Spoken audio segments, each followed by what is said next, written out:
សួស្តីបងប្អូនថ្ងៃនេះខ្ញុំចេញវីដេអូមួយនិយាយអំពីមូលហេតុអ្វីបានជាអាកាសធាតុនៅស្រុកខ្មែរយើងក្តៅទៅខ្យល់អាកាសមិនល្អដូចកាលពី10ឆ្នាំជាងមុននៅក្នុងវីដេអូនេះគឺខ្ញុំ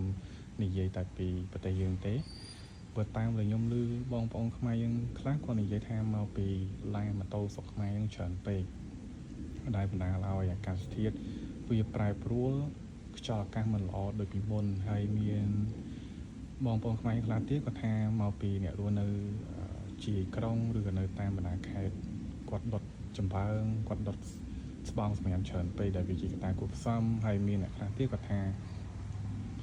មកពីរដ្ឋាភិបាលយើងគាត់ដាំឈើមិនបានច្រើនដូចនៅប្រទេសគេហើយមិនស្រោចជាប្រចាំអីអញ្ចឹងណាខ្វះការថែទាំប៉ុន្តែគាត់ភ្លេចមើលកំហុសរបស់គាត់មួយយើងអាចមើលចាក់ស្ដែងអ្នករស់នៅក្នុងក្រុងភ្នំពេញឬក៏នៅរៀងជាយក្រុងបន្តិចយើងអាចមើលផ្លូវខ្លះផ្ទះសងខាងអត់មានដើមឈើសំបីតែមួយហើយមានផ្លូវខ្លះផ្ទះសងខាងដែរប៉ុន្តែយ៉ាងច្រើនឃើញដើមឈើតែ4ដើមទេហើយផ្លូវខ្លះឃើញគាត់ដាំទាំងសងខាងហើយផ្ទះខ្លះទៀតគាត់ដាំបានតែម្ខាងនេះម្ខាងផ្ទះទៀតគឺមួយជួរម្ខាងទៀតគឺអត់មានតតសោះហើយបើតាមតែខ្ញុំដឹងអ្នកខ្លះមួយអាទិត្យស្រោចម្ដងខ្លះ3អាទិត្យស្រោច2ដងខ្លះមួយខែស្រោចបាន3ដងអីចឹងណាគាត់អត់បានស្រោចជាប្រចាំទេបើសិនជាយើងអត់នាំគ្នាដាំដើមឈើឲ្យបានច្រើនទេតើឲ្យអាកាសធាតុនឹងវាត្រជាក់ដូចកាលពីមុនបែបម៉េចឲ្យខ្យល់អាកាសល្អ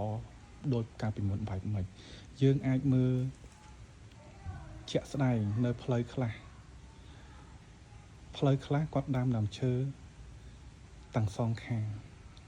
ងផ្ទះយើងមើលផ្លូវនោះគឺ